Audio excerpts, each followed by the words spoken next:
We got Bruno in the middle. We run back to what we did. All at the back, that's the good time. The first to win the Premier League.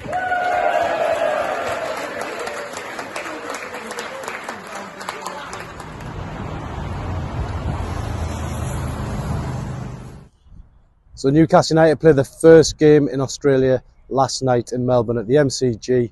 They drew 1-1 with Tottenham. The game unexpectedly went to penalties and it proved to be what I would call a success. I know there's been a lot of criticism about Newcastle United's almost the presence here, but for the paying public, they got a decent game, 1-1. You know, Alexander Isak scoring the equaliser for Newcastle after James Maddison's controversial goal. But I think ultimately the public just loved it. They loved that taste of Premier League football on the doorstep. Yes, it was a friendly, but it was a friendly all but in name for two Premier League heavyweights to be slugging it out here in Melbourne is a huge thing. And I think really the public got dollar for dollar value from it last night. So Newcastle fans were out in force. I think if we look back at it, they filled up 3 massive pubs. There's loads of footage of it now on Chronicle Live of the fans chanting, and it was just a real success story. That's what I thought about it. Got today's newspaper, the Herald, which basically it does focus on Spurs. Talks about the 78,419 fans who were present at the MCG last night. But yeah, for Newcastle it was there. They did get the tag of party poopers, drawing the game and then winning on penalties, because it was meant to be all about Big Ange coming back to Melbourne, where he grew up, where he was manager here, where he was a player. It was meant to be a successful homecoming for him. But inside here, it's basically got Ange's party spoiled. Newcastle would go on to win the game 5-4, and yeah, there's a lot of talk about the crowd, how it was bigger than any Premier League attendance last season, and really there's a lot of praise for Newcastle in there, talking about how Kieran Trippier and Alexander Isak are considered world stars. So for them to be playing on their doorstep here in Melbourne is a huge thing. Newcastle got one more game left here. They play at the Marvel Stadium tomorrow night. That's against the Australian A-League All-Stars. Eddie Howe has already gave us a hint that it's basically going to be a younger team, but he didn't rule out potentially Kieran Trippier playing again. I know Kieran Trippier came off. That was a pre-planned decision by Eddie Howe. He explained that after the game. Yeah, he did. I think he did take a little knock on the ankle because he had an ice pack straight on his foot, but ultimately Kieran Trippier was all right. He walked back to the bus fine. The players were all in very good spirits. So for all the talk of them not wanting to be here, how can you not really enjoy being somewhere like this? You know, they probably should be on the holidays, but this is almost a holiday destination. It can only make you feel good. The sunshine here, the weather is fantastic. The people are just so friendly, and really, I think Newcastle players all had smiles on their faces last night as they're getting on the bus. So that kind of dismisses any talk that they don't want to be here. Now for Newcastle, it's all about that second game. They'll fly home on Friday, and then they can relax after a long, hard season. Living by the sea, and I live in Australia now. I came here as a 12-year-old.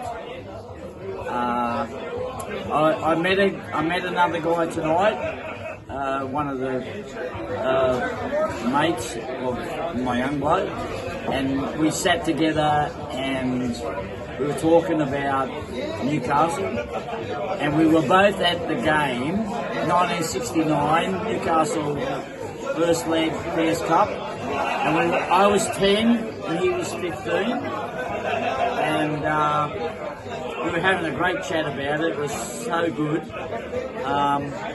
I came to Australia. I've been back to Northumberland, where I was born, and I was back in the 80s, and then went to games in the 90s, and yeah, I just watch the Premier League now on Optus, and now that we have some good owners, I don't miss a game. And hopefully Newcastle can win something in the next couple of years. How are ya? Welcome to Melbourne and UFC. It's insane that the club's here.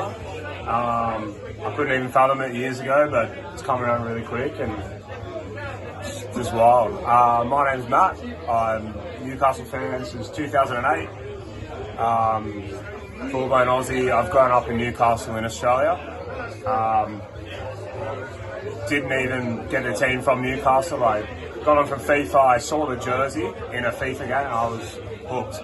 And then it just perpetuated from there. Yeah, it's just to have the club come here. It's quite, 28 and it's about 15 years following the club. It's seen the highs, seen the lows, seen everything in between in that time. So yeah, I've been in Newcastle once before. 2022 went over as the game. They got up against Chelsea 1-0 before the World Cup.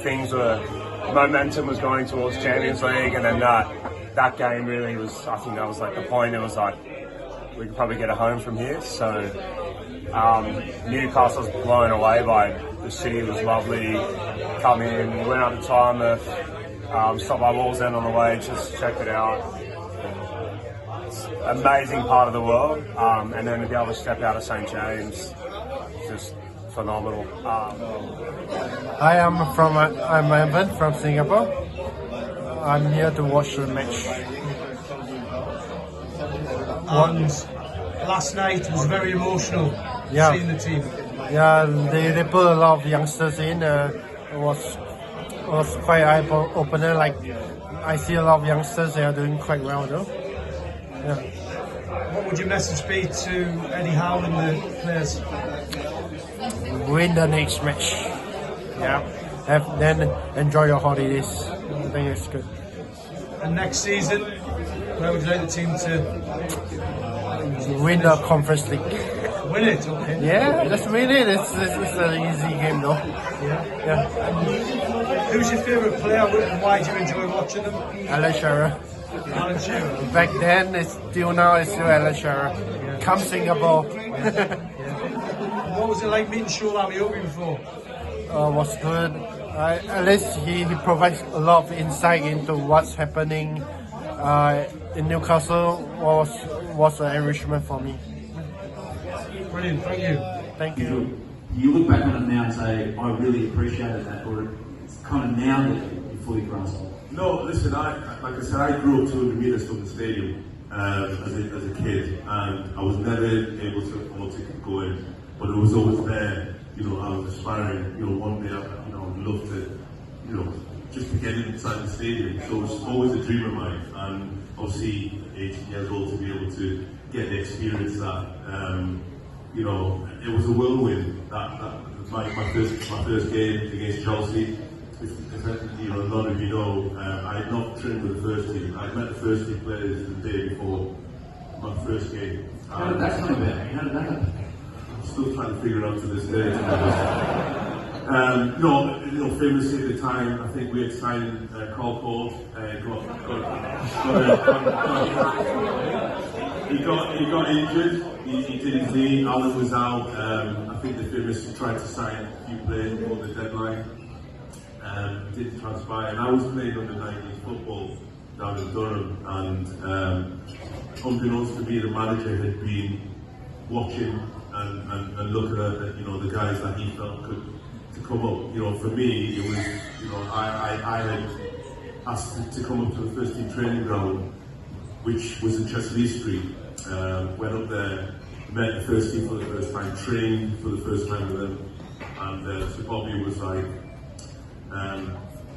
you're going to be in match this squad tomorrow. And then you can imagine the shock on my face, being able to train with the first team for the first time and then saying, I want you to be part of the squad. So I didn't have time to think. If I had time to think, it probably would have gone very differently. On the Saturday, being part of the squad was a dream come true. But the fact to actually make the bench, that's when the panic set in. And 2.5 hours, an hour and a half before the game, he named the team and the bench, and as a little boy, you take that. I remember that moment lasted a lifetime. That 1.5 hours, just thinking, gosh, this is something I've dreamt of my whole life, and to be able to experience it, I didn't think I would get on, but so Bobby obviously saw something in me.